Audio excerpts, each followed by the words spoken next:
છેલ્લા 5 વર્ષમાં ભારતમાંથી એક ચોંકાવનારો ટ્રેન્ડ સામે આવ્યો છે। લગભગ 9 લાખ ભારતીયોએ પોતાની નાગરિકતા છોડીને વિદેશી નાગરિકતા અપનાવી છે। 2011 થી 2024 દરમિયાન આ આંકડો પહોંચ્યો છે 20.6 લાખ સુધી। આમાં સૌથી ચિંતાજનક વાત તો એ છે કે આમાંથી અડધા કરતાં વધારે કેસ માત્ર કોવિડ પછીના વર્ષોમાં જ થયા છે।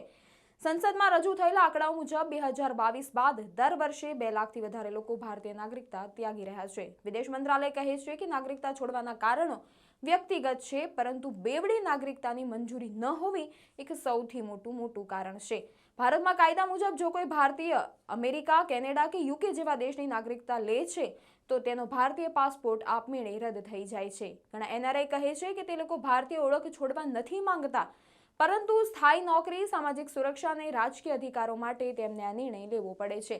નિષ્ણાંતો માને છે કે ઉચ્ચ પગાર, સારું જીવન ગુણવત્તા, સ્વચ્છ હવા, મજબૂત સુવિધાઓ અને સુરક્ષિત ભવિષ્ય ભારતીયોને દેશ છોડવા માટે પ્રેરિત કરે છે। ખાસ કરીને શ્રીમંત અને ઉચ્ચ કમાણી કરનારા લોકોમાં દેશ છોડવાનું વલણ વધ્યું છે, જેને નિષ્ણાંતો બ્રેન ડ્રેનની નવી લહેર ગણાવે છે।